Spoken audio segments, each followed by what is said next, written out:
56 ലക്ഷം രൂപയുടെ സ്വർണം കടത്തിയ യാത്രക്കാരനും ഈ സ്വർണം കവർച്ച ചെയ്യാൻ വിമാനത്താവളത്തിലെത്തിയ കവർച്ചാ സംഘവും പിടിയിൽ.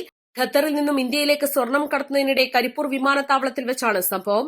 സ്വർണം കടത്തിയയാളെയും ഇയാളുടെ അറിവോടെ കടത്ത് സ്വർണം കവർച്ച ചെയ്യാനെത്തിയ 6 അംഗ സംഘത്തെയുമാണ് പോലീസ് അറസ്റ്റ് ചെയ്തത്. ഖത്തറിൽ നിന്നും കരിപ്പൂർ വിമാനത്താവളത്തിലെത്തുന്ന കുറ്റിയാടി ലബീബ് എന്ന യാത്രക്കാരൻ അനധികൃതമായി സ്വർണം കടത്തിക്കൊണ്ടുവരുന്നുണ്ടെന്നും ഇത് കവർച്ച ചെയ്യാൻ ഒരു ക്രിമിനൽ സംഘം വിമാനത്താവളത്തിന് പരിസരത്ത് നിലയുറപ്പിച്ചിട്ടുണ്ടെന്നും ജില്ലാ പോലീസ് മേധാവി എസ് ശശിധരൻ IPSന് രഹസ്യവിവരം ലഭിച്ചിരുന്നു. ഇതിന്റെ അടിസ്ഥാനത്തിൽ വിമാനത്താവള പരിസരങ്ങളിൽ പ്രത്യേക പോലീസ് സംഘത്തെ നിയോഗിച്ചിരുന്നു. എയർപോർട്ട് ആഗമന കവാടത്തിൽ സംശയാസ്പദമായ രീതിയിൽ നിലയുറപ്പിച്ച കണ്ണൂർ പാനൂർ സ്വദേശികളായ നിധിൻ, അഖിലേഷ്, മുജീബ് എന്നിവരെയാണ് ആദ്യം പോലീസ് കസ്റ്റഡിയിലെടുക്കുന്നത്. ഇവരെ വിശദമായി ചോദ്യം ചെയ്തപ്പോഴാണ് കവർച്ചാ സംഘത്തിന്റെ വിശദമായ പദ്ധതി അറിയാൻ സാധിച്ചത്.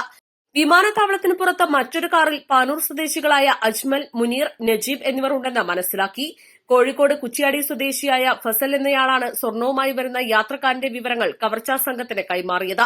തുടർന്ന് പാനൂർ സ്വദേശി അജ്മൽ എന്നയാളുടെ നേതൃത്വത്തിൽ 2 കാറുകളിലായി 6 പേരടങ്ങുന്ന സംഘം വിമാനത്താവളത്തിലെത്തുകയായിരുന്നു.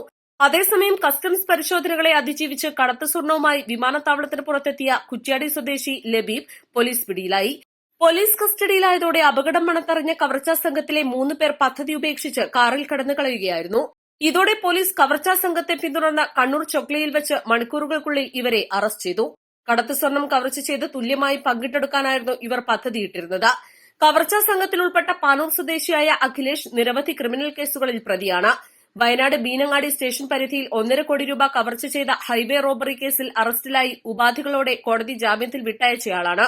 പിടിയിലായ ലബീബ്, അഖിലേഷ്, നിധിൻ, മുജീബ്, നജീബ്, മുനീർ, അജ്മൽ എന്നിവരെയും പിടിച്ചെടുത്ത സ്വർണവും മഞ്ചേരി കോടതിയിൽ ഹാജരാക്കി. ലബീബിനെതിരെയുള്ള തുടർ നടപടികൾക്കായി പ്രിവന്റീവ് കസ്റ്റംസിന് വിശദമായ റിപ്പോർട്ട് സമർപ്പിക്കുമെന്നും പോലീസ് പറഞ്ഞു.